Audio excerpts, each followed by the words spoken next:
हरिओम दोस्तों, हरिओम दोस्तों। दोस्तों आज का विषय है, अगर कोई मुझसे पूछे कि सबसे पहले किसकी पूजा होती है, पंडित जी सबसे पहले गणपति जी की पूजा होती है ना, तो मैं उनको जवाब दूंगा नहीं, सबसे पहले गणपति जी की पूजा नहीं होती। अगर आपसे ही पूछा जाए तो आप क्या जवाब दोगे? आप बोलोगे ये पंडित जी आप क्या बोल रहे हो, सबसे पहले गणपति जी की तो पूजा होती है।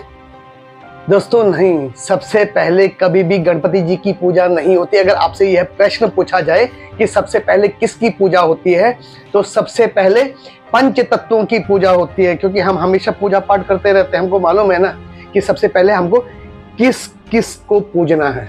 सबसे पहले भूमि की पूजा होती है, फिर जल की पूजा होती है, फिर वायु की पूजा होती है, फिर आकाश की पूजा होती है, फिर अग्नि, दीपक के रूप में अग्नि की पूजा होती है। उसके बाद शांति पाठ की पूजा होती है, और शांति पाठ की पूजा के बाद गणपति जी पूजे जाते हैं। अभी आप बोलोगे कि पंडित जी ऐसे कैसे? बात यह है कि सवाल के ऊपर है, आपसे कौन सा सवाल पूछा जाता है। अगर आपसे ये सवाल पूछा जाता है सबसे पहले किसकी पूजा होती है, तब आपको जवाब देना है कि सबसे पहले पंच तत्वों की पूजा होती है, क्योंकि पंच तत्व जो है वो शक्ति के रूप में है, पावर के रूप में है। लेकिन अगर आपसे यह पूछा जाए सबसे पहले किस देवता की पूजा होती है, तब आप बोल सकते हो कि सबसे पहले गणपति जी की पूजा होती है। क्योंकि यहाँ पर क्या बोला गया है, सबसे पहले किस देवता की पूजा होती है। देवताओं की पूजाओं में सबसे पहले गणपति जी की पूजा होती है। अगर आपसे बोला जाए सबसे पहले किसकी पूजा होती है, क्योंकि देवता और पंचतत्व जो है उनकी देवताओं की शक्तियां, जो पंच तत्व हैं वो देवताओं से ही निकले हुए हैं ना, देवताओं के ही अंग है, वो शक्ति है देवताओं की। तो सबसे पहले पंच तत्वों की पूजा होती है, और पंच तत्वों की पूजा के बाद ही गणपति जी पूजे जाते हैं। तो सवाल पूछने का थोड़ा एक अलग अलग नजरिया हो सकता है।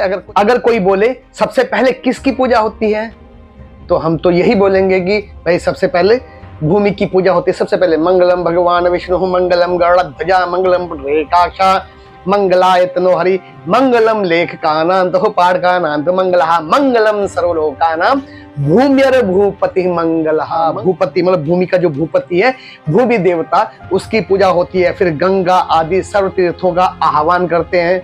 ओम गंगेशम नश्चैव गोदावरी सरस्वती नर्मदा सिंधु कावेरी जलेस्मिन् सन्निधं कुरु पुष्कराध्यानि तीर्थानि गंगाधर सर्वतस्थिता अयंतो मम रक्षार्थम दुर्तक्षहकार का। इसके द्वारा हम सभी गंगा आदि सभी तीर्थों का आह्वान करते हुए जल की पूजा करते हैं। फिर शंख और घंटी की पूजा करने के बाद, धूप की पूजा करने के बाद ये वायु देवता की पूजा होती है। फिर दिन में हम भगवान सूर्य की पूजा करते हैं आकाश तत्व के रूप में, और रात्रि के समय ध्रुव तारे की।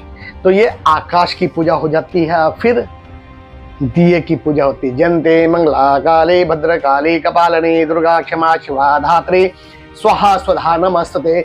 जय त्वं देवी चामुंडे जय भूतारती हारिणी जय सर्वगति देवी काल रात्रि नमस्तते। दीपक की पूजा के बाद फिर शांति पाठ होता है। आनो भद्राहा कृतवोजन। तो फिर शांति पाठ के बाद लास्ट में जो पंक्ति है, ओम भ्यो हो शांति अंतरिक्षा शांति पृथ्वी शांति रापा शांति औषधया शांति वनस्पतया शांति विश्वे देवा शांति ब्रह्म शांति सर्वगुण शांति शांति रेवा शांति सामा शांति रहती। मतलब क्या है, हम भगवान से मनोकामना मांग रहे हैं, प्रभु हमको इतनी शक्ति दो कि हम हर जगह, हर किसी जीव में, हर प्राणी में, हर जगह, हर किसी के मन के अंदर शांति मतलब सुख की अनुभूति करा सके।